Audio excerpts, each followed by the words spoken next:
En los primeros 4 meses del año, Argentina tuvo un déficit de sector público de 590.000 millones de pesos. En un 99% eso lo cubrió con emisión monetaria, porque básicamente no tiene acceso a financiamiento voluntario. Teniendo en cuenta que la tasa de inflación es hoy de 50% y los desequilibrios macro a los que expuso el COVID-19 ya eran severos y tienen tendencia a agravarse, la posibilidad de pensar en una hiperinflación, entendida como una inflación, o por lo menos con un episodio inflacionario, entendido como una situación en donde la tasa de inflación supera el 100%, se volvieron crecientes en el horizonte de los próximos 12 meses. Si uno mira la experiencia argentina, Francisco, ¿cómo ves vos esta chance de que esto pueda concretarse en los próximos 12 meses? Mira, desde una perspectiva histórica, cuando uno analiza, hubo desde 1940 22 años con inflaciones de 50% más, y ahí la probabilidad de que al año siguiente se duplique, que es lo que nosotros entenderíamos como hiperinflación, la probabilidad esa es de 25%, con lo cual Un tiene escenario sentido. material. Exacto, exacto. Y entonces también lo que nosotros hicimos fue comparar cuáles son los rasgos característicos de los episodios hiperinflacionarios de Argentina. Y ahí vimos que, como vos comentabas, un deterioro fiscal marcado, un desborde monetario y un desequilibrio externo, que son quizás cosas que, como vos comentaste recién, se están materializando. Y después también algunas cuestiones como alteración de precios relativos, que eventualmente podemos esperar el año que viene algún ajuste, porque tiene que haber. Sin embargo, hay otras cuestiones que todavía no están tan claras, como por ejemplo unas condiciones globales adversas, hoy no son tan malas como antes, o como cuando tuvieron lugar las hiperinflaciones pasadas, y alguna inestabilidad macro o política que hoy por hoy, si bien es un riesgo, no la estamos viendo. Así que vemos un escenario base de aceleración inflacionaria, pero no podemos especificar, digamos, con precisión si esto se va a transformar en una hiper o no, tal como la entendemos nosotros. Vos ¿qué ves en términos de si lo descuentan o no los precios de mercados a este escenario? Sí, sí, digamos, lo que vemos hacia adelante, para resumirlo de otra manera, es un escenario de aceleración inflacionaria, deterioro macro, eh, pero ahí me parece que la variable clave como para poder determinar si Argentina finalmente va a entrar o no en un episodio hiperinflacionario es la capacidad que tenga para acceder a financiamiento voluntario. Si todo ese desequilibrio que nosotros estábamos planteando lo financia exclusivamente con emisión monetaria, ahí los riesgos aumentan, y eso sería consistente con que Argentina no pueda superar el default que está negociando en estos días. En el caso de que esa negociación pueda llegar a buen puerto y Argentina retome financiamiento voluntario, bueno, ahí las chances disminuyen bastante, y eso es un poco lo que estamos viendo en los precios de mercado.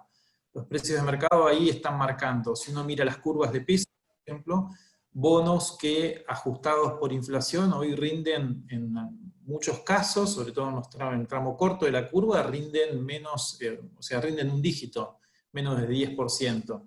Y en los tramos más largos, un poquito más. O sea, desde ese punto de vista, la curva de pesos, por ejemplo, que fue donde el gobierno probablemente mayores avances en el proceso de reestructuración de deuda, no refleja para nada un episodio de hiperinflación. En el caso de la curva de dólares es un poquito más debatible, porque ahí las paridades son del orden del 35-40%, depende del bono que uno tome, y ahí la capacidad que tiene Argentina a estos niveles de tasa, que estamos pensando en un exit yield del canje del 12%, la verdad es que son un poco prohibitivas, digamos. O sea, no esperamos que Argentina pueda retomar acceso a financiamiento en dólares en el corto plazo. Así que te diría que en alguna medida los bonos en dólares reflejan un poco mejor esta chance o este escenario que estábamos discutiendo recién de aceleración inflacionaria, aunque tal vez no llegando al umbral del 100%. En donde la situación es un poco más dispar es en el caso de las acciones, creo.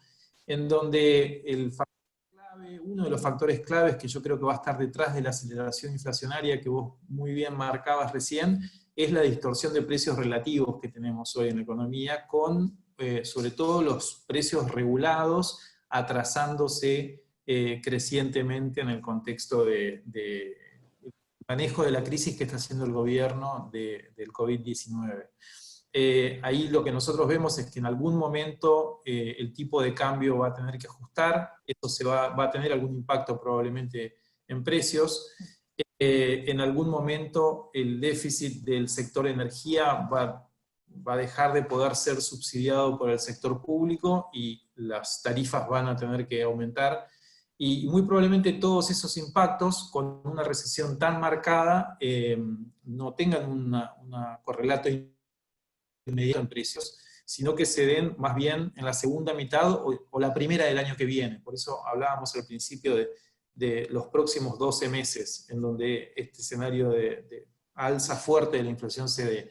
Yo no veo hoy en los precios de los activos, en el caso de las acciones, no veo este escenario para nada reflejado. Te diría que incluso creo que el factor determinante que está yendo por detrás de esos precios actuales es más bien la expectativa de una resolución exitosa del canje y consecuentemente que digamos, la tasa de descuento para el equity sea un poco menor.